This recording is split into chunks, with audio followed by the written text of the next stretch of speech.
புரட்டாசி மாத வெஜ்ஜு முட்டை குழம்பு பண்ணுறதுக்கு இந்த லிஸ்ட்டில் இருக்க இன்க்ரீடியன்ட்ஸ்லாம் எடுத்து வச்சுக்கோங்க.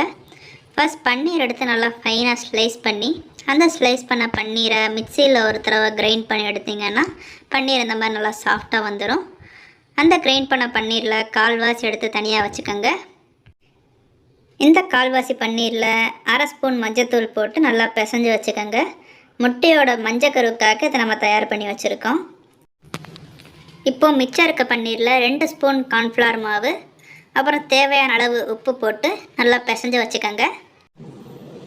இப்போது நம்ம தனியாக எடுத்து வச்சுருக்க அந்த மஞ்சக்கருவில் சின்ன சின்ன பால்ஸாக ரெடி பண்ணி வச்சுக்கிறோம். அந்த ரெடி பண்ணி வச்ச பாலை கிரைண்ட் பண்ண பன்னீரில் ஸ்டஃப் பண்ணி அழகாக முட்டை ஷேப்பில் பண்ணி தனியாக எடுத்து வச்சிடலாம். இப்போது கடாயில் எண்ணெய் ஊற்றி எண்ணெய் காஞ்சதுக்கப்புறம் சீரகம், சோம்பு, கருவேப்பிலை, ஃபைனாக சாப் பண்ணி வச்ச வெங்காயம் போட்டு நல்லா வதக்கி விட்டுருங்க. அப்புறம் ஃபைனாக சாப் பண்ணி வச்ச தக்காளி போட்டு இன்னும் கொஞ்சம் நல்லா வதக்கி விட்டுருங்க. 2 டேபிள் ஸ்பூன் இஞ்சி பூண்டு பேஸ்ட் சேர்த்து ரா ஸ்மெல் போகிற அளவுக்கு வதக்கிட்டு 1/4 ஸ்பூன் மஞ்சத்தூள், 3 ஸ்பூன் மிளகாத்தூள், 3 ஸ்பூன் மல்லித்தூள் போட்டு நல்லா வதக்கி விட்டுருங்க.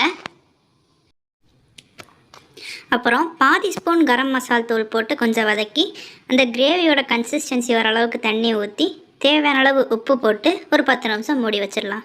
கிரேவி கொதித்து வரப்போ நம்ம ரெடி பண்ணி வச்ச பன்னீர் முட்டைகள் எடுத்து ஒன்று ஒன்றா உள்ளே வச்சு ஒரு 10 நிமிஷம் மூடி வச்சிடுறோம். இப்போ நாம் மல்லித்தலையை தூவி இறக்கிட்டோன்னா டேஸ்டியான வெஜ் முட்டை கிரேவி ரெடி.